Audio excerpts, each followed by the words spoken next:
আজকে আমি রান্না করব বিরিয়ানি। আর বিরিয়ানি সম্পূর্ণ ভিডিওটা দেখতে থাকুন। আসসালামু আলাইকুম, ওয়েলকাম টু মায়াদি বাবস ডেইলি ব্লগ। তো সবাই কেমন আছেন? ফার্স্টে আমি চিকেনটা সুন্দর করে ধুয়ে পরিষ্কার করে নিলাম, আর এখানে দিয়ে দিলাম লবণ, দিয়ে দিচ্ছিলাম এখানে ধনিয়া গুঁড়া আর মরিচের গুঁড়া। তো এখন দিয়ে দিব এখানে কাঠবাদাম বাটা, আর কাঠবাদাম বাটা দেওয়ার পরে আমি এখন দিয়ে দিব টক দই, আর টক দইটা দেওয়ার পরে এখন দিয়ে দিচ্ছি আমি আদা রসুন বাটা, আর আদা রসুন বাটা দেওয়ার পর দিয়ে দিব এখন এখানে সরিষার তেল। আর এখানে আমি বেশ পরিমাণ সরিষার তেল ইউজ করব, আর যেহেতু এটা তেহেরি বা বিরিয়ানি যেটাই বলতে পারেন, তো আজকে আমি হাতে মাখিয়ে রান্না করব। আর কিভাবে রান্না করব সম্পূর্ণ ব্লগটা দেখতে থাকুন, তো স্কিপ করবেন না কেউই। আর এই তো এখন আমি সুন্দর করে এটা মাখিয়ে রাখবো। আর বিরিয়ানির মশলাটা দিয়ে মুরগির মাংসটা মাখিয়ে রেখে এটা এখন চুলাটা জ্বালাবো না, চুলাটা অফই আছে, তো এখন ঢেকে রাখলাম। তো এখন আমি চুলাটা অন করে দিব। আর এখানে দিয়ে দিব আমি এখন পেঁয়াজ ভেজে রেখেছিলাম, আর এখানে আমি কাঁচা পেঁয়াজটা ইউজ করিনি, এখানে ভেজে রাখা পেঁয়াজটা আমি দিয়ে দিলাম। আর এখন আবারও আমি প্রায় আধা ঘন্টার মতো এটা ঢেকে রাখবো। তারপর দিন এটা আমি চুলা জ্বালিয়ে দিয়েছি এখন। তো ঢেকে রাখার পর এই তো চুলাটা জ্বালিয়ে দিলাম, আর এই তো দেখতে পাচ্ছেন বলক এসে গেছে। এখনও কালারটা তেমন একটা বোঝা যাচ্ছে না, এখনও সাদাই রয়েছে। তো এই তো এই পর্যায়ে একটু ভালো করে নেড়ে চেড়ে আবারও আমি ঢাকনা দিয়ে ঢেকে দেব, দেখতেই পাচ্ছেন। তো এখন আমি দিয়ে দেব আলু, আর এখানে প্রায় 2টা আলুর মতো আমি দিয়ে দিয়েছি। আর আদি বাঁধরা তো বিরিয়ানির আলু খেতে অনেক পছন্দ করে, তো এখন আলুটা দেওয়ার পর সুন্দর করে একটু নেড়ে চেড়ে নিচ্ছিলাম। আর এই তো আবারও একটু ঢাকনা দিয়ে ঢেকে দেবো।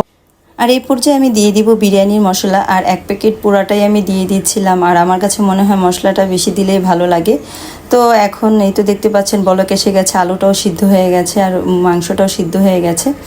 তো এখন আমি আবারও একটু ঢেকে রাখবো কিছুক্ষণ, এটা আবারও রান্না করব। আর এই তো দেখতে পাচ্ছেন তেলটা উপর দিকে উঠে আসতেছে, আর যে এ পর্যায়ে তেলটা উপরের দিকে উঠে আসবে তখনই আমি চুলাটা অফ করে দেব। আর এখনও তেলটা উপরের দিকে উঠেনি।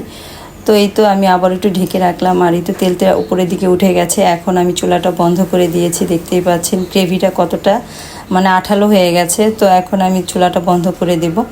আর চুলাটা বন্ধ করে এখন এটা ঢেকে রাখবো কিছুক্ষণ। আর এদিক দিয়ে তো আমি পোলার চালটা ধুয়ে রেখেছিলাম, আর ধুয়ে যেহেতু এটা আগেই রেখে দিয়েছি, তো এখন আমি পোলাওটা বসিয়ে দেব। আর এই তো সেই প্যানেই আমি এখন অল্প পরিমাণ ঘি দিয়ে দেব। আজকে আমি ঘি দিয়ে রান্না করব বিরিয়ানি, এতে আমার কাছে মনে হয় ফ্লেভারটা অনেক ভালো আসে।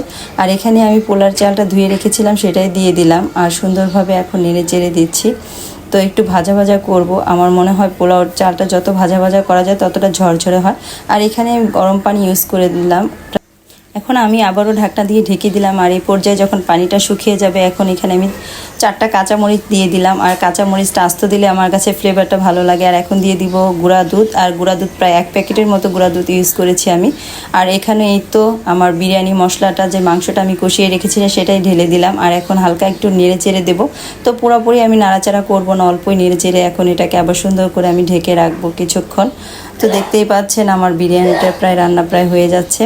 এখন আমি বিরিয়ানিটা ঢাকনাটা খুলে দেখলাম পারফেক্টভাবে বিরিয়ানিটা সিদ্ধ হয়ে গেছে। এখন আমি ভালো করে মিক্স করে এটাকে নাড়ে চেড়ে তারপর দেন এটা একটু ঢাকনা দিয়ে ঢেকে রাখবো। তো বিরিয়ানি রান্না শেষ, আর এখন আমি টেবিলে নিয়ে আসলাম আর আদিবাকে বেড়ে দেবো। তো আদিবাকে জিজ্ঞেস করতেছে আদিবা তুমি কোন পিসটা নিবা, তো আদিবা বলতেছে আজকে লেগ পিস খাবে না, তো যে কোনো একটা দিলেই হবে। আর আদিবাকে বেড়ে দিচ্ছিলাম, অল্প দিলাম। এখন আদিবা খেয়ে দেখো তো আম্মু কেমন হয়েছে বিরিয়ানিটা।